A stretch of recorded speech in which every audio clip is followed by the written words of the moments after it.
ஆண்டவராக இயேசுவின் நாமத்தில் திருமறை தியானம் நேயர்களுக்கு அன்பின் வாழ்த்துக்கள். தேவ கிருபையும் சமாதானமும் உடைய வாழ்க்கையில் தொடர்ந்து பெருகுவதாக உங்களுக்காக ஜெபிக்கிறோம். இந்த நிகழ்ச்சிகளை பார்க்கிற நீங்களும் எங்களுக்காக, எங்களுடைய ஊழியங்களுக்காக இந்த நிகழ்ச்சிகளை பார்க்கிற பல்லாயிரக்கணக்கான மக்கள் தேவனுடைய வார்த்தையினால் தொடப்பட வேண்டும். அதுவே எங்களுடைய ஆசை, எங்களுடைய பாரம். இன்றைக்கு வசனத்தை கேட்கிற மக்கள் மிக குறைவு. வசனத்து மேல் இருக்கிற அந்த ஆவல் மிக குறைந்து கொண்டிருக்கிறது. தேவன்தாமே ஜனங்களுக்குள்ளே அதிகமான இந்த ஆவலையும் இந்த வாஞ்சையும் தருவாராக. வேகமான ஒரு உலகம், எந்திரமான ஒரு உலகம், காலை முதல் இரவு நேரம் வரை யாரை பார்த்தாலும் மிகுந்த அலுவல்கள், நேரமில்லை. இப்படிப்பட்ட காலகட்டத்தில் நேரத்தை ஒதுக்கி கர்த்தருடைய வார்த்தையை கேட்க உங்கள் அன்பாக கேட்கிறேன். தொலைக்காட்சிகளை பார்க்கிறவர்கள் சற்று அமர்ந்து, ஒருவேளை உங்களுடைய கரங்களில் வேதம் இருக்குமானால் உங்கள் வீடுகளிலே வேதத்தை எடுத்து நாங்கள் சொல்கிற வசனத்தை நீங்களும் தியானம் பண்ணுங்கள். ஆண்டவர் நீங்கள் தியானம் பண்ணும்போது இதைவிட மேலான சத்தியங்களை கர்த்தர் உங்களுக்கும் போதிப்பார். ஏனென்றால் அவர் போதிக்கிற நல்ல ஆவியானவர், ஒரு நாளும் வழிநடத்துகிற ஆவியானவர். Is a good teacher. எனவே நீங்கள் தியானிக்கும் போது உங்களுக்குள்ளும் ஆவியான பேசுவார், உங்களை கொண்டும் புதிய வெளிப்பாடுகளை தேவன் தருவார். இந்த நாளிலே யோவான் சுவிசேஷத்திலிருந்து ஒரு விசுவாசிக்கு தேவன் கொடுக்கிற ஒரு 7 பெயர்கள். வாட் பிலீவர்ஸ் ஆர், ஒரு விசுவாசி யார் என்பதை குறித்த ஒரு 7 குறிப்புகளை யோவான் சுவிசேஷத்திலிருந்து உங்களோடு பகிர்ந்து கொள்ளும்படி விரும்புகிறேன். இந்த நாளினுடைய தியானம் யோவான் சுவிசேஷம். ஒரு 7 குறிப்புகள் உங்களுடைய சிந்தனைக்கு.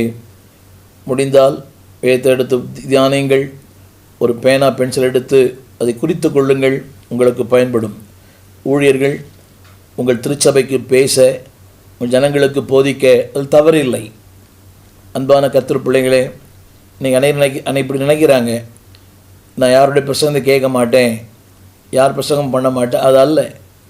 அன்பான எந்த ஒரு செய்தியும் உங்களுக்குள்ளே உள்வாங்கினால் ஒழிய அது நீங்கள் பேச முடியாது. ஆவியானவர் இது உங்களுக்கு என்று சொல்லும்போது அது உங்களுடையதாய் மாறும். தென் only you can reproduce.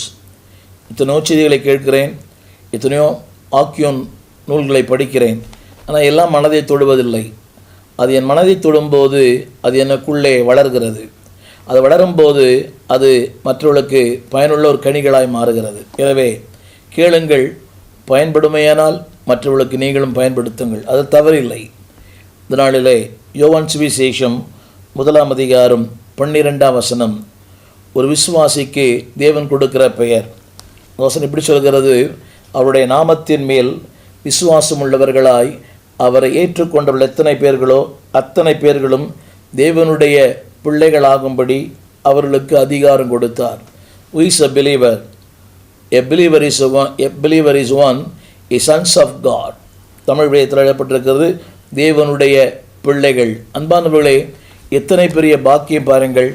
வானாதி வானங்களை படைத்த அண்ட சராசரங்களை உருவாக்கின ஒரு மாபெரும் தேவனுக்கு நீங்கள் நானும் பிள்ளைகள். அன்பானவர்களே, எங்கேயோ வாழ்ந்தோம், அறியாமல் அலைந்தோம், தூரமாயிருந்தோம், சத்துருக்களாயிருந்தோம். ஆனால் தேவன் சொல்கிறார், நீ என்னுடைய பிள்ளை, என் சொந்த குமாரன். இந்த உலகத்தில் அன்பானவர்களே, ஒரு பில்கேட்டுக்கும் ஒரு அம்பானிக்கும் பிள்ளை என்று சொல்வதை பெரிய பாக்கியமாய் கருதுகிறோம்.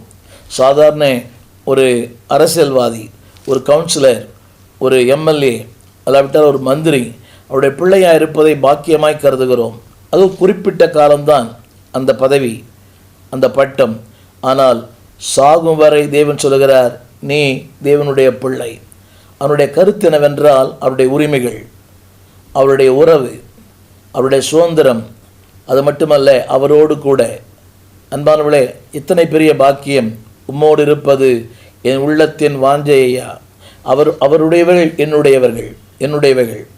அவருடைய ரகசியங்களை எனக்கு வெளிப்படுத்து. என் தகப்பன், அவர் என்னை போஷிக்கிறவர், என்னை காப்பாற்றுகிறவர், என்னை நடத்துகிறவர், எல்லாவற்றுக்கும் மேலாக நான் நடக்கும் பாதையை காட்டுகிறவர். அவர் சொல்லுகிறார், ஒரு விசுவாசிக்கு தேவன் கொடுக்கிற முதல் பெயர் தேவனுடைய பிள்ளை. அன்பானவர்களே, எவ்வளோ பெரிய ஸ்லாக்கியம்! இதை இழந்தவர்கள் பூமியிலே கோடிக்கணக்கான பேர்.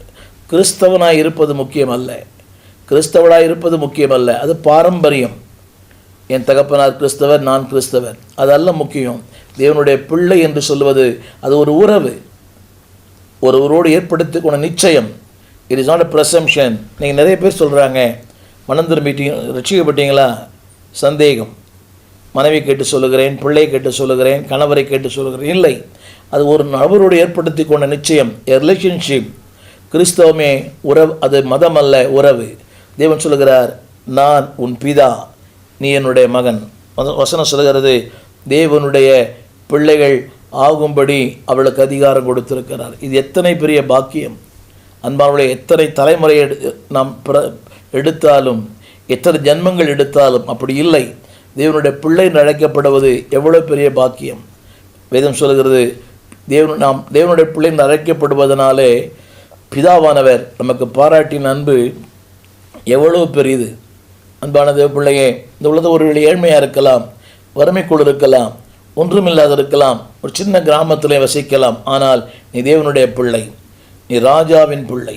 யோசித்து பாருங்க, அந்த உன்னதமான தேவனுக்கு, அந்த மகாராஜாவுக்கு நீ பிள்ளையாக இருக்கிறாய். எத்தனை பெரிய பாக்கியம்!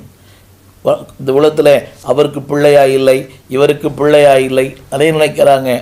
அவருக்கு மகனாய் பிறந்திருந்தாள், அவருக்கு மகளாய் பிறந்திருந்தால் செல்வமாக இருந்திருப்பேன். இல்லை, நீ யாருக்கு மகனாக மகளாக பிறக்கிறாயோ இல்லையோ, வானாதி வானங்களை படைத்த அண்ட சராசரங்களையும் ஆளுகின்ற கடந்த காலம், நிகழ்காலம், எதிர்காலம், இந்த 3 காலங்களுக்கும் சொந்தமான படைப்பின் ஒரு ஆண்டவருடைய பிள்ளை நீ. அன்பானவளே, உன்னதர் இயேசுவின் பிள்ளை. நீ பயப்பட அவசியமில்லை. காற்றையும் கடலையும் அதட்டினவர், தன் வாயின் வார்த்தையாலே அண்ட சராசரங்களை உருவாக்கினவர், இந்த பூமியை அந்தரங்கத்தில் தொங்க விட்டிருக்கிறவர், இந்த பூமியை தன் உள்ளங்கையில் வைத்திருக்கிறவர். யோசித்து பாருங்கள், அவ்வளோ பெரிய மகா பெரிய தேவன், சர்வஞானி, சர்வவியாபி, சர்வ வல்லவர். அவருடைய பிள்ளையாக இருப்பது எத்தனை பெரிய பாக்கியம்!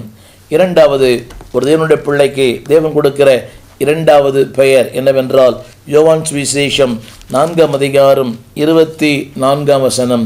யோவான் 4:24.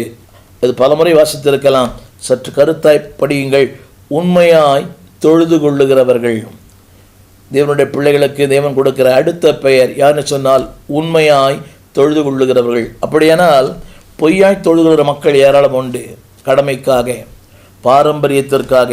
ஏதோ இன்றைக்கி ஆலயங்களில் பாருங்களேன், ஆராதிக்கும் போது நன்றாக கவனிங்கள், எவ்வளோ பெரிய ஆலயமாக இருந்தாலும் 100 பேர் இருந்தாங்கன்னா 10 பேர் ஆராதிப்பார்கள், 90 பேர் வேடிக்கை பார்ப்பார்கள். இதெல்லாம் சபையில் நடக்கிற ஒரு உண்மை சம்பவம். ஒரு தேவனுடைய பிள்ளைக்கு தேவன் கொடுக்கிற அடுத்த பெயர் உண்மையாய் ஆராதிக்கிறவர்கள். ஆங்கிலத்தில் வொர்ஷிப்பர். அன்பான தேவ பிள்ளையே, ஆண்டவர் முதலாக சொன்னார், என் தேவனுடைய பிள்ளை. அதில் ஒரு உறவு, அதில் ஒரு நெருக்கம். ஆண்டு சொல்கிறார், இரண்டாவதாக உண்மையாய் தொழுது கொள்ளுகிறவள். எத்தனை பெரிய வாய்ப்பு! முதலாக சொன்னேன், உறவு. பிள்ளை என்பது உறவு, தொழுது கொள்வது என்பது வாய்ப்பு. யோசித்து பாருங்கள், இந்த ஊரடங்கு காலத்தில் ஆலயம் இல்லை, ஆராதனை இல்லை, தொழுது கொள்ள முடியவில்லை. யோசித்து பாருங்கள், ஆன்லைன் 1000 பேருக்கு சபையில் 100 பேர் பார்க்குறாங்க. ஆனால் இன்றைக்கு திறந்த வாசலை கர்த்தர் வைத்திருக்கிறார். வேதம் சொல்கிறது, உண்மையாய் தொழுது கொள்ளுகிறவர்கள். என்னை கேட்டுக்கொண்டிருக்கிற அன்பு தேவ பிள்ளையே, நீ தேவனுடைய பிள்ளையாக இருப்பாயானால் உன் வாழ்விலே ஒரு உண்மையான தொழுது கொள்ள இருக்கும். கவனிங்க, வசனம் சொல்கிறது, தம்மை தொழுது கொள்ளுவதை தேவன் விரும்புகிறார். ஆங்கிலத்தில் அழகாக இருக்கும், God loves the worshipper. அப்படி தேவனுக்கு யார் பிரியம்? பிரசங்கம் பண்ணுகிறவர்கள் அல்ல, பணம் கொடுக்கிறவர்கள் அல்ல. தேவனுக்கு பிரியம் உண்மையாய் தொழுது கொள்ளுகிறவர்கள். நல்ல ஒரு சின்ன கேள்வி, நீ தேவனுடைய பிள்ளையாக இருப்பாயானால் உனக்கு தேவன் கொடுக்கிற அடுத்த பெயர் என்னவென்றால், உண்மையாய் தொழுது கொள்ளுகிறவர்கள். இது தேவன் தந்த ஒரு பெரிய வாய்ப்பு. அன்பார்களே, நம்முடைய கிறிஸ்தவ வாழ்க்கையின் மையமே தொழுது கொள்ளுதல். தொழுது கொள்ளி இல்லை என்றால் கிறிஸ்தவமே இல்லை. திரும்ப திரும்ப சொல்லுகிறேன், கிறிஸ்தவ வாழ்க்கையினுடைய மையமே தொழுது கொள்ளுதல். சங்கீதம் 122:1. கர்த்தருடைய ஆலயத்திற்கு போவோம் வாருங்கள் என்று எனக்கு சொன்னபோது மகிழ்ச்சியாக இருந்தேன். They are the real worshippers. போவோம் வாருங்கள். இன்றைக்கு ஆலயம் போரடிக்கிறது, பிரசங்கம் போரடிக்கிறது. 2வது 3வது பாடல், 4வது பாடல், சங்கீதம், செய்தி முடியும் போது காரணம் என்னவென்றால் உறவு இல்லை. எனவே தேவன் தந்த வாய்ப்பை பயன்படுத்திக் கொள்வதில்லை. திரும்ப சொல்லுகிறேன், ஆராதிப்பது it is an opportunity and it is a privilege. என்னை கேட்டுக்கொண்டிருக்க அன்பு தேவ பிள்ளையே, இந்த வாய்ப்புகள் வராமல் போகலாம். எத்தனையோ நாடுகளிலே இன்றைக்கு அந்த வாய்ப்பு இல்லை, எத்தனையோ தேசங்களில் வாய்ப்பு இல்லை, இந்தியாவிலே எத்தனையோ மாநிலங்களில் வாய்ப்பு இல்லை. தேவன் உங்களுக்கும் எனக்கும் கிருபையாய் அந்த வாய்ப்பை தந்திருக்கிறார். அந்த வாய்ப்பு என்ன? ஆலயம், ஆராதனை. அன்பு அது என்ன செய்கிறது? அந்த ஆராதனை உடைய வாழ்க்கையை மகிழ்ச்சியாக்குகிறது. 1000 துன்பம், 1000 பாடு, 1000 போராட்டங்கள், ஆனால் ஆராதனை உடைய வாழ்க்கையை இட் மேக் யூ ஜாய். அது உங்களை மட்டும் மகிழ்ச்சியாக்காது, உங்களை சுற்றி இருக்கிற மக்கள். இப்படி சொன்னால் புரியும். இட் இஸ் அ கண்டேஜியஸ், அது ஒரு தொற்று வியாதி. அன்பானுடைய தேவனுடைய பிள்ளையே, நீ ஆராதிக்கும் போது உன்னை அறியாமலேயே பக்கத்தில் இருக்கிற மக்களை ஆராதிக்க வைக்கிறாய். எனவே திரும்ப சொல்லுகிறேன், அன்பான தேவ பிள்ளையை, ஆராதிக்கிறோட பக்கத்தில் போய் அமருங்கள். ஆலயத்தில் இந்த தூங்குகிறவங்க, வேடிக்கை பார்க்குறவங்க, இன்டிஃபரண்டாக இருக்கிறவங்க, முறுமுறுக்கிறவங்க, டோன்ட் சிட் வித் தம். ஆராதிக்கிற நல்ல மக்கள் பக்கத்தில் போய் அமருங்கள். உங்களை அறியாமல், அது ஒரு தொற்று நோய், அது அப்படி அது உங்களை ஆக்கிரமித்து கொள்ளும். எனவே அமரும் போதே, திரும்ப நீங்கள் எப்படி எடுத்து கொண்டாலும் பரவாயில்லை, அமரும் போதே ஒரு ஆராதிக்கிற ஒரு மனிதன் பக்கத்தில் அமருங்கள், ஆராதிக்கிற சகோதரின் பக்கத்தில். ஏனென்றால் அந்த அபிஷேகம் இட் வில் கேட்ச் யூ. ஏனென்றால் அது பரவி பலன் தருகிற ஒரு ஆறு. அந்த நதி வரும்போது உங்களையும் அது செழிப்பாக்கும். நீங்களும் கூட நீங்கள் ஆராதிக்கும் போது நீங்கள் ஜெபிங், ஆண்டவரே என் ஆராதனை அடுத்தவர்களை கவர வேண்டும், என் அக்கினி அவர்களை பற்ற வேண்டும், என் அபிஷேகம் அவளுக்குள்ளே கடந்து போக வேண்டும். நீங்கள் கர்த்தரை ஆராதிக்கிறீர்கள், உங்களால் சக மனிதர்களை ஆராதிக்கிறார்கள். அடுத்தவர்களை தூங்கவும் செய்யலாம், ஆராதிக்க செய்யலாம். ஆலயத்தில் வந்து அமரும்போது, ஆராதிக்கும் போது ரொம்ப கூலாக உட்கார்ந்துருக்கிறாங்க. வயதானா பரவாயில்ல, வாலிப பிள்ளைகள் உட்கார்ந்துருக்கிறாங்க, தலை கவிழ்ந்து. they destroy the anointing. வாலிப தம்பி, நீ ஆராதனை அபிஷேகத்தை சீர்குலைக்கிறாய். இதை கேட்டுக்கொண்டிருக்கிற பெரியவரே, திரும்ப சொல்லுகிறேன், அடுத்தவங்களுக்கு ஆசீர்வாதமாக இருங்க, அடுத்தவங்களுக்கு துன்பப்படுத்த வேண்டாம். உங்களுடைய அந்த இன்டிஃபரண்ட், நீங்கள் பண்ணுற அந்த வே ஆஃப் இன்டிஃபரண்ட் அடுத்தவனை பாதிக்கும். அவர் என்ன பண்ண தெரியுமா? இவரே ஆராதிக்கலை, இவரே உட்கார்ந்துருக்கிறார், இவரே இன்டிஃபரண்டாக இருக்கிறார், இவரே தூங்குகிறார், ஒய் நாட் ஐ? வேண்டாம். அடுத்தவர்களை தூண்டும்படி செல்லுங்கள், அடுத்தவர்களை தூங்கும்படி செய்யாதிருங்கள். நான் நிறைய நேரம் பார்க்குறேன், குட் ஹெல்த், நல்ல ஆரோக்கியம், நல்ல சுகம், வாலிப பையன்கள் கூட ஆராதனையில் உட்கார்ந்துருக்கிறாங்க.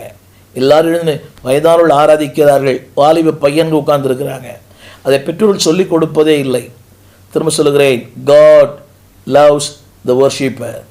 ஆராதிக்கும் போது உடைய வாழ்க்கையில் மகிழ்ச்சி வரும்.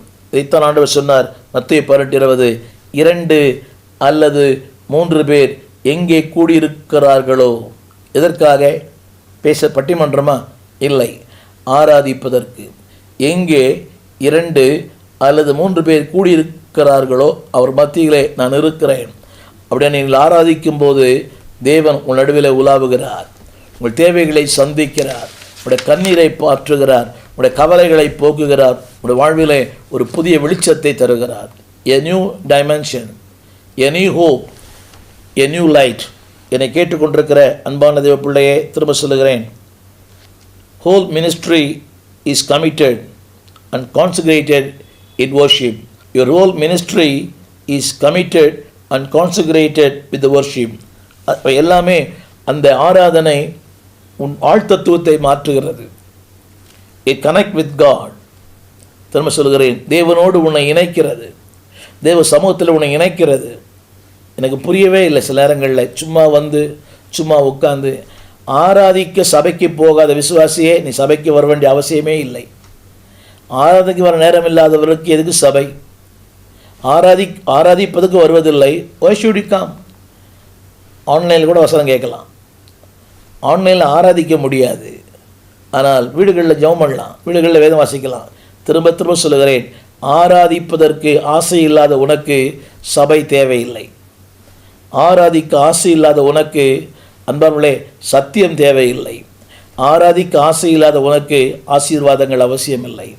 அப்படி நான் சொன்ன எல்லாமே ஆராதனைக்குள் இருக்கிறது. திரும்ப சொல்லுகிறேன், the whole life is connected and consecrated with the worship. உடைய முழு வாழ்க்கையும் ஆராதனை இணைந்திருக்கிறது. அனைவரு புரியல, ஏதோ பாடினாங்க கை தட்டுறாங்க இல்லை. இந்த நாட்களில் நிறைய வாய்ப்புகள், ஆராதனை பாடல்கள் ஸ்க்ரீனில் போடப்படுகிறது, டிவியில் போடப்படுகிறது. எத்தனை வாய்ப்பு! எத்தனையோ கிராமங்களில் பாடல் புஸ்தகம் இல்லை. ஆனால் எல்லாம் கொடுத்து கூட இன்றைக்கு வாய் திறந்து பாடுகிற மக்கள்.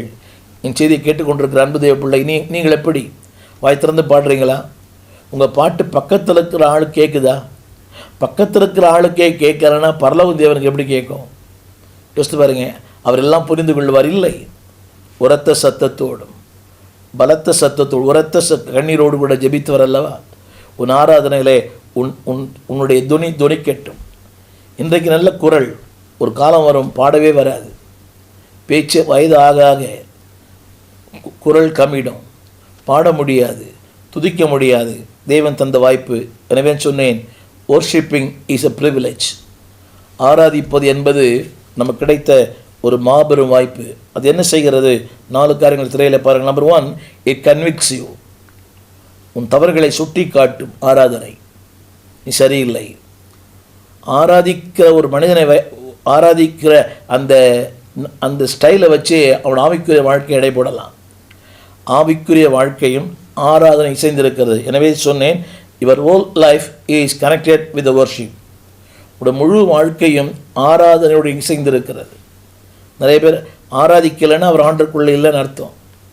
ஆராதிக்க முடியலைன்னா வாழ்க்கையில் கோளாறுன்னு அர்த்தம். ஆராதிக்க முடியலன்னா எங்கேயோ தவறு இருக்குதுன்னு அர்த்தம்.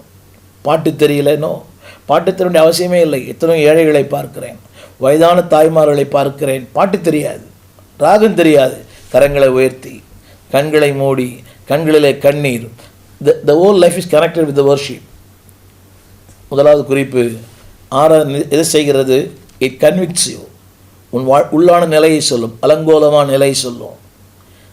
திரும்ப திரும்ப சொல்கிறேன், ஆராதனைக்கு செல்லாத நீங்கள் ஆலயத்திற்கு செல்ல வேண்டிய அவசியமே இல்லை.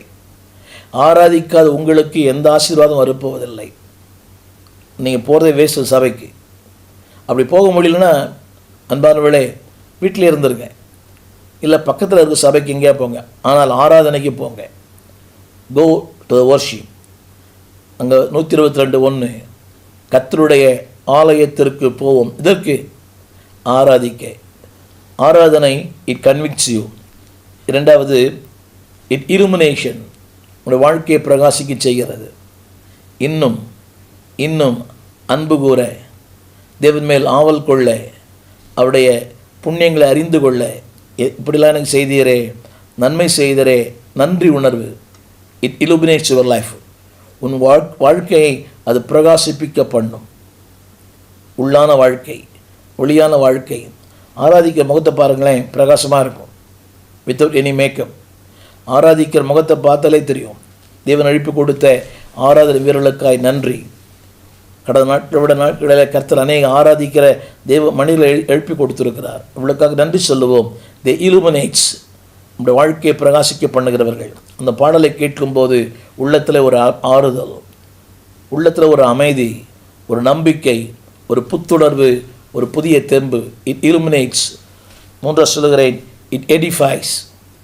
இன்னும் பசுத்தப்படுத்துது. எத்தனையோ பாடல்கள். பலிபீடத்து என்னை பரனே, எத்தனையோ பாடல்கள். இனி வாழ்வது நான் அல்ல. அன்பார்களே, ஒரு வாழ்வு, அது உமக்காக. It edifice you. இத்தனை அர்ப்பணிப்பின் பாடல்கள். ஒப்புவித்த நையனே, எத்தனையோ அர்ப்பணிப்பின் பாடல்கள். It edifice. ஒவ்வொரு நாளும் அந்த பாட்டுக்கு வர்றதே இல்லையே. பாட்டுக்கு வந்தால் தானே எடிஃபைஷன் இருக்கும். பாட்டுக்கே வர்றதில்லை. திரும்ப திரும்ப திரும்ப நான் சொல்லி, இது என்னுடைய ஆதங்கம், இது என் வேதனை. சபையிலும் சொல்லுகிறேன், நோபடி ரெஸ்பான்ஸ். அவங்க வாழ்க்கையை பாருங்களேன், அப்படி தான் இருக்கும். ஒரு சின்ன புயல் வந்ததுன்னா, ஒரு காற்றடிச்சுன்னா, they cannot stand for God. they cannot stand with God. தேவனுக்காக நிற்க முடியாது. ஏனென்றால் there is no illumination, there is no conviction. அவங்க ரொம்ப பாவத்தை பச்சை தண்ணீரை போல குடிப்பாங்க. பிகாஸ் ஆராதனை இல்லையே. வார்த்தைக்கு எந்த அளவு வள்ளம் இருக்கிறதோ அந்த அளவு ஆராதனைக்கு இருக்கிறது. அதைத்தான் ஆண்டு சொன்னார் 4:24 உண்மையாய் தொழுது கொள்ளுகிறவர்கள். அப்படின்னா உண்மை, அதாவது அந்த வசனத்திலேயே இன்னொரு வார்த்தை அடங்கி இருக்கிறது, பொய்யாய் தொழுது கொள்ளுகிறவர்கள். மாய்மாலம், மனுஷன் பார்க்கறதுக்காக வேண்டாம். 2 அல்லது 3 பேர் என் நாமத்தில் எங்கே கூடியிருக்கிறார்களோ, God watches, God sees, God acts. பார்க்கும் கர்த்தர், கவனிக்கும் கர்த்தர், பதிலளிக்கும் கர்த்தர். ஆராதனை 3 என்ன செய்கிறது? It edifies. 3வது the fullness of blessing. ஆராதிக்கிறவங்களுக்கு மட்டும்தான் ஆசீர்வாதத்தின் முழுமையை பெற முடியும். 1000 முறை இதை நான் சொல்ல விரும்புகிறேன். ஆராதிக்கிற மக்களுக்கு மட்டும்தான் ஆசீர்வாதத்தின் முழுமைக்கு பங்கு உண்டு. You will get the fullness of God's blessing only you worship. யார் ஆராதிக்கிறாங்களோ, ஆராதனைக்கு யார் போகிறாங்களோ, நம்ம ஆராதனை எல்லாமே சொல்கிறோம், பிரசங்க கூட ஆராதனை சொல்கிறோம், அது அல்ல. திரும்ப சொல்லுகிறேன், the fullness of blessing. தொழுது கொள்ளும்போது தான் ஆசீர்வாதத்துடைய முழுமைக்கு நீங்கள் சொந்தக்காரராய் மாறுகிறீர்கள். இதைத்தான் 1 கொரிந்தியர் 14:26 ஆவியானவர் சொல்லுகிறார், நீங்கள் கூடி வந்திருக்கும் போது உங்களில் ஒருவன் சங்கீதம் பாடுகிறான், ஒருவன் போதகம் பண்ணுகிறான், அந்நிய பாஷை பேசுகிறான், ரகசியத்தை வெளிப்படுத்துகிறான், ஒருவன் வியாக்கியானம் பண்ணுகிறான். கவனிங்கள், when you worship the Lord, சங்கீதம் பாடுகிறான், ஆராதிக்கும் நடக்கிற அற்புதங்கள். திரும்ப திரையில் பாருங்கள், சங்கீதம் பாடுகிறான். நீங்கள் பாடும்போது when you worship the Lord, ஆராதிக்கும் நடக்கிற அற்புதங்கள். நம்பர் 1 போதகம், ஆவியானவரே போதிப்பார். 2வது அந்நிய பாஷைகள், தேவனுடைய ரகசியோடு பேசுவீங்க. 3வது ஆவியான ரகசியங்களை வெளிப்படுத்துவார். இந்த வாரம் ட்ரை பண்ணி பாருங்கள். முதல் பாட்டுக்கு போங்க, God will reveal his secrets. 4வது அதில் போட்டுறது, நீங்களே அதற்குரிய வியாக்கியானத்தை உணர்ந்து கொள்ள முடியும். அடுத்தபடியாக பக்தி விருத்தி அடையும். எத்தனை பேர் ஆசீர்வாதம் ஒன்றாக சொல்லுகிறேன். நீங்கள் ஆராதிக்கும் போது 14:26 தேவன் உங்களுக்கு போதிக்கிறார் வாழ்வின் பாதை. God will teach you. 2வது அந்நிய பாஷை. 3வது தேவ ரகசியங்கள். 4வது வேதத்தின் வியாக்கியானங்கள். 5வது பக்தி விருத்தி. 1 கொரிந்தியர் 14:26 பலமுறை வாசித்திருக்கலாம். அந்த தேவன் சொல்கிறார், when you worship, உங்களுக்கு கொடுக்கப்பட்ட வாய்ப்பு இது. ஆன்லைனில் இது செய்ய முடியாது, ஆன்லைனில் முடியாது. நேரம் எடுங்கள், பிரயாசப்படுங்க, மற்றெல்லாம் ஒதுக்கி விடுங்க. ஆராதனைக்கு அதற்கு முந்திருங்கள். முதல் பாட்டுக்கே போங்க. திரும்ப சொல்லுகிறேன், பக்தி விருத்தி. நான் ஒரு வார்த்தை சொன்ன ஆங்கிலத்தில், a total, the fullness of God's blessing. திரும்ப சொல்லுகிறேன், the fullness of God's blessing. அதாவது ஆராதனுடைய முழுமையான ஆசீர்வாதங்களை பெற முடியும். எப்போ தெரியுமா? நீங்கள் கர்த்தரை ஆராதிக்கும் போது. Don't miss God's worship. 3வது சொல்லுகிறார், ஒரு கிறிஸ்தவனுக்கு, விசுவாசிக்கு தேவன் கொடுக்கிற 3வது பெயர் சீஷன். யோவான் சுவிசேஷம் 8ஆம் அதிகாரம் 31ஆம் வசனம். இயேசு தம்மை விசுவாசித்த யூதர்களை நோக்கி, நீங்கள் என் உபதேசத்தில் நிலைத்திருந்தால் மெய்யாகவே என் சீஷராக இருப்பீர்கள். ஒரு விசுவாசிக்கு தேவன் கொடுக்கிற 3வது பெயர் சீஷன், ஒன் who follow. அன்பானவர்களே, இந்த நாளில் தேவன் சொல்கிறார், அதாவது கிறிஸ்தவனாக இருப்பது வேறு, சீஷனாக இருப்பது வேறு. திரும்ப சொல்லுகிறேன், கிறிஸ்தவனாக இருப்பது வேறு, சீஷனாக இருப்பது வேறு. இந்த சபையில் நிறைய விசுவாசிகள் இருக்கிறார்கள், ஆனால் சீஷர்கள் இல்லை. விசுவாசியாக இருந்துட்டு பாட்டு பாடிட்டு போகிறது வேறு. But disciple means he makes a disciple. ஒரு சீஷன் இன்னொரு சீஷன் உருவாக்குவான். ஒரு சீஷன் தலைவனாய் மாறுவான். இன்றைக்கு there are so many spectators but few partakers. பார்வையாளர்கள் அதிகம், ஏதோ வந்து போகிறது, நோவான் பேழ இருக்கிற காகத்தை போல போகிறதும் வருகிறதும் இல்லை. தேவன் விசுவாசியாக இருக்கிறதை விட அவர் சொல்லுகிறார், யூ பி மை டிசைபிள். உன்னுடைய கருத்து என்னவென்றால் ஒரு பொறுப்பு. திரும்ப சொல்லுகிறேன், விசுவாசிப்பது வேறு, அது உன் சொந்த ஆசீர்வாதத்திற்காக. சீஷன் என்றாலே பொறுப்பு. அவர் சொல்லுகிறார், என்ன செய்வானா சீஷன்? கவனிங்க, 32 சத்தியத்தை அறிவிப்பான், அனைவருடைய விடுதலைக்காக ஜெபிப்பான், அநேகருக்காக பாரப்படுவான். நீ சபையில் விசுவாசிகள் ஏராளம். நான், என் மனைவி, என் பிள்ளை, என் குடும்பம், என் வாழ்க்கை, என்னை ஆசீர்வதியும், என் மனைவி ஆசீர்வதியும், என் பிள்ளை ஆசீர்வதியும். ஆமேன். யாரை பற்றியும் கவலை இல்லை. அந்த ஜெபங்கள் 4 சுவருக்கு வெளியே போவதில்லை. அன்பால் நேற்று ஒரு வாசம் வாசித்தேன். அந்த நாட்களிலே கல்லறைகள் சபைகளாய் மாறிற்று. முதல் நூற்றாண்டிலே கல்லறைகள், அடக்கம் பண்ணப்பட்ட கல்லறைகள்லாம் சபைகளாக மாறிட்டான். அந்த இடத்துல சபைகள் கட்டப்பட்டதான். சரித்திரத்தை வாசித்து பாருங்கள். முதல் நூற்றாண்டிலே அந்த ரோம சாம்ராஜ்யத்தில் அடக்கம் பண்ணப்பட்ட கல்லறைகள் எல்லாம் காலப்போக்கிலே சபைகள் ஆயிற்றாம். மிகப்பெரிய ஆலயங்கள் வந்துச்சு அந்த கல்லறை பூமியில். கல்லறைகள் சபைகள் ஆயிற்று. இன்றைக்கு சபைகள் கல்லறையாக இருக்கிறது. எத்தனை பெரிய துக்கம்! ஏன் தெரியுமா? சிஷ்யர்கள் குறைவு. திரளாய் மக்கள் போகிறார்கள், பெருமை கொள்ளுகிறோம். திரளான ஜனங்கள், அவங்கெல்லாம் ஜஸ்ட் ஒன்லி ஸ்பெக்டேட்டர்ஸ். என்னை கேட்டுக்கொண்டு அன்பு தேவ பிள்ளையே, நீ விசுவாசியா சிஷனா? விசுவாசிகளுக்கு பொறுப்பு இல்லை. விசுவாசிக்கு என்ன பொறுப்பு? விசுவாசிக்கும் பொறுப்பு தான், ஆராதிக்கும் பொறுப்பு. எ டிசைபிள் ஆல்வேஸ் ரெஸ்பான்சிபிலிட்டி. சபையில் உங்களுக்கு என்ன பொறுப்பு? எனக்கு ஒரு பொறுப்பு கொடுக்கல. இல்லை, கடந்த வாரத்தை செய்தியை பேசியிருக்கிறேன். there is no unemployment in God's service. தேவ ஊழியத்தில் வேலை இல்லை என்பதே இல்லை. ஒரு ஊழியன் சொல்ல வேண்டிய அவசியமே இல்லை. நீங்களே போங்க, ஒரு சேர் போடுங்க, ஏதோ ஒரு வேலை செய்யுங்க, 4 பேருக்கு ப்ரைஸ் லாட் சொல்லுங்கள், 4 பேரை விசாரிங்க, 4 பேர் இடத்துல ஒரு புதிய ஆத்துமாவை கூட்டி கொண்டு போங்க. நான் என்றைக்கு ரட்சிக்கப்பட்டேனோ 1970 அந்த வாரமே இன்னொரு கூட்டி கொண்டு போனேன். அந்த வாரமே எங்கள் வீட்டு பக்கத்திலிருந்து நேபாள் குடும்பத்தை, கணவன் மனைவி முழு நேபாள் குடும்பத்தை கூட்டி கொண்டு போனேன். என் கல்லூரி நாட்களில் நான் படித்த காலத்திலேயே அநேகரை இந்துக்களை நான் ஆண்டவருக்குள் நடத்தியிருக்கிறேன். ஆகஸ்ட் மாதம் 1970 ஆகஸ்ட் ஞானசானம் எடுத்த அந்த மாதத்திலேயே 70-71 என்னுடைய பியூசி படித்து கொண்டிருக்கிறேன் கௌரிவாக்கம் கல்லூரியில். அந்த காலத்திலே அநேகரை ஆண்டவருக்கு என்று ஆதாயம் பண்ணினேன். அது எனக்கு கொடுக்கப்பட்ட பொறுப்பு. when you become a disciple you are responsible. யாரும் சொல்ல வேண்டிய அவசியம் இல்லை, யாரும் பாராட்டுறதில்லை. அன்பான தேவ பிள்ளையே, you are responsible in your church. சபையில் உனக்கு ஒரு பொறுப்பு இருக்குது.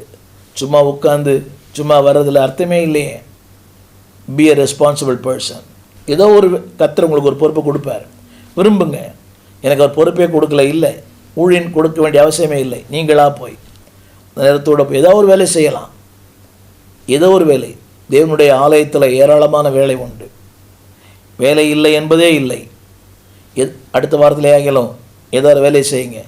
நண்பு சகோதரனே, சும்மா போயிட்டு சும்மா வராதிங்க. 4 பேரோட பேசுங்க. ஆமேன்னு சொல்லி அடுத்த விஷயம் வீட்டுக்கு ஓடி வந்துடாதீங்க. 4 பேர் அது பெரிய ஊழியம். விசாரிப்பு என்பது இஸ் அவுட்ஸ்டாண்டிங் மினிஸ்ட்ரி. இதைத்தான் ஸ்தேவான் செய்தார். அடுத்த விசாரிங்க, நல்லா இருக்கிறீங்களா கேளுங்க. உங்களுக்கு 1000 அழுத்தம் இருக்கலாம், ஆனால் அடுத்த விசாரியுங்கள். யோசித்து பாருங்கள். அன்புக்காக இயங்குகிற உலகம், அன்பை தேடி இயங்குகிற மக்கள். விசாரிங்க. ஆண்கள் ஆண்களோடு, பெண்கள் பெண்களோடு. வீடு தீப்பிடித்து ஓடுது போல் ஓட வேண்டாம். சற்று நேரம் இருங்க. அதுதான் ஐக்கியம். இதை மெயின்லைன் சபையில் பண்ணுறாங்க, ஆவிக்குரிய சபையில் பண்ணுறதில்ல. ஆமேன்னு சொன்ன அடுத்த நிமிஷம் சபையை காலி ஆகிடுது. இல்லை, சற்று நேரம் இருந்து விசாரித்து அன்பு கூர்ந்து கருத்துக்களை பரிமாறிக்கொண்டு, ஊர்க்கதைகளே அல்ல, வசனத்தின் கருத்துக்களை பரிமாறிக்கொண்டு, திரும்ப சொல்கிறேன், ஒரு விசுவாசிக்கு தேவன் கொடுக்கிற மூன்றாவது பெயர் டிசைபிள். கருத்தினவென்றால் ரெஸ்பான்சிபிலிட்டி. நான்காவது ஒரு விசுவாசிக்கு ஆண்டவர் கொடுக்கிற நான்காவது பெயர் என்னவென்றால் ஊழியன். 12ஆம் அதிகாரம் எல்லாமே யோவான் மையமாய் கொண்டது. 26ஆம் வசனம் ஆண்டவர் சொன்னார், ஒருவன் எனக்கு ஊழியம் செய்வனானால் என்னை பின்பற்ற கடவன். அடுத்த வார்த்தை சொல்கிறது, கவனிங்க, எனக்கு ஊழியம் செய்தால் பிதாவானவர் கனம் பண்ணுவார். ஆங்கிலத்தில் ஊழியம் செய்கிறவன். 12:26 ஊழியம் செய்கிறவன். செய்கிறவனானால் அல்ல, செய்கிறவன். அதனுடைய கருத்து என்னவென்றால் there is a work for you. சற்று ஆழமாய் தியானிங்கள். எனக்கு ஒருவன் ஊழியம் செய்கிறவன். செய்கிறவனானால் அல்ல, செய்கிறவன். அடுத்த வார்த்தை என் ஊழியக்காரன். 26ஆம் வசனத்தில் என் ஊழியக்காரன். ஐயா இப்போ இப்படி ஊழியக்காரன் நான் சொல்கிறேன், மை சர்வெண்ட். யோசித்து பாருங்க, திரும்ப அடிச்சது மை சர்வெண்ட். அவர் யாரையும் சொல்லலை, என்ன சொல்கிறார்? என்னென்று என்னை, அதாவது என்னுடைய என்று சொல்ல வேண்டுமானால் ஒரு கிரயம் செலுத்த வேண்டும். நான் கிரயம் செலுத்தால் எதுவும் என்னுடையதல்ல. இசேஸ் மை சர்வெண்ட். எத்தனை பெரிய பாக்கியம்! என் ஊழியக்காரன் எழுதப்பட்டிருக்குது, என் ஊழியக்காரன். அதுக்கு என்ன அர்த்தம்? That's work for you. இன்றைக்கி எல்லாரும் சொல்கிறாங்க எனக்கு வேலையே இல்லை. இல்லை, every man has a work. திரும்ப சொல்லுகிறேன், எல்லாருக்குமே ஒரு வேலை இருக்கிறது. திரும்ப சொல்லுகிறேன், அது இட் இஸ் எ ப்ரெஸ்டீஜ், ஒரு பெரிய மேன்மை. Not only prestige, it's a blessing. எபிரேயர் 6:10 இப்படி சொல்லுகிறது, ஏனென்றால் உங்கள் கிரியையும் நீங்கள் பரிசுத்தவான்களுக்கு ஊழியம் செய்ததினாலும் செய்து வருகிறதுனாலும் தமது நாமத்திற்காக காண்பித்த அன்புள்ள பிரயாசத்தையும் மறந்து விடுவதற்கு தேவன் அநீதி உள்ளவர் அல்லவே. திரும்ப சொல்லுகிறேன், உங்கள் கிரியை. That is a servant. உங்கள் கிரியை சின்னதாக இருக்கலாம், சிறிதானதோ பெரிதானதோ, பெற்ற பணியை செய்து முடிப்போர் அழகாய் நிற்கும் யார் இவர்கள். உங்கள் கிரியை. அடுத்து பரிசுத்தவான்களுக்கு நீங்கள் செய்த ஊழியம். யோசித்து பாருங்க, பரிசுத்தவான்களுக்கு நீங்கள் செய்கிற ஊழியம் எத்தனை பெரிய ஊழியம் பார்த்தீங்களா? திருமறை சொல்லுகிறது, எலியாவின் கைகளுக்கு தண்ணீர் வார்த்த. அன்பானுடைய பரிசுத்தவான்களுக்கு ஊழியம் செய்வது எவ்வளோ பெரிய காரியம். நான் ஒரு பரிசுத்தவானோடு கூட இருந்தேன் 16 ஆண்டுகள். எனவே தான் உங்களோடு நான் தைரியமாக பேசுகிறேன். ஒரு பரிசுத்தவானோடு, ஒரு ஊழியரோடு 16 ஆண்டுகள் நான் பணியாற்றினேன். அதாவது கூலிக்காக அல்ல, இட்ஸ் எ ப்ரிவிலேஜ். திரும்ப சொல்லுகிறேன், இட்ஸ் எ ப்ரிவிலேஜ். அந்த சர்வன்ட் என்ற வார்த்தைக்கு அது ஒர்க், அது மட்டுமல்ல, it's a privilege, it's a blessing. அந்த ஆசீர்வாதத்தை இன்றைக்கு நான் அனுபவிக்கிறேன். வேதம் சொல்லுகிறது, மறந்து விடுவதற்கு தேவன் அநீதி உள்ளவர் அல்லவே. ஒரு நாளும் அவர் மறவார். பாடுறமே, மறவார். இயேசு மறவார். அவனுக்கு சின்ன சின்ன ஊழியங்களை 16 ஆண்டுகள் அந்த ஊழியரோடு வாழ்ந்தேன். ஊழியருக்கு ஊழியம் செய்தேன். அவருடைய விளைவுகளை இன்றைக்கு நான் அனுபவிக்கிறேன். என்னை கேட்டுக்கொண்டிருக்க அன்பு தேவ பிள்ளையே, திரும்ப திரும்ப சொல்ல நம்புகிறேன், there is a work for you. உங்களுக்கு ஒரு வேலை இருக்குது சபையில். ரொம்ப துக்கமான காரியம் என்ன தெரியுமா? எங்கள் விலாசம் போதகர் ஸ்டீஃபன் தேவகுமார், திறந்த வாசல் சபை, நம்பர் 65, பரமானந்த தெரு, 7 கிணறு, சென்னை 600001. தொடர்புக்கு 9841839287. மேலும் 044-418-3330. எங்கள் மின்னஞ்சல் stephenopendor@gmail.com. எங்கள் தேவ செய்திகளை யூடியூப் சேனலில் பார்த்து பயனடையுங்கள். தேவன் உங்களை ஆசீர்வதிப்பாராக.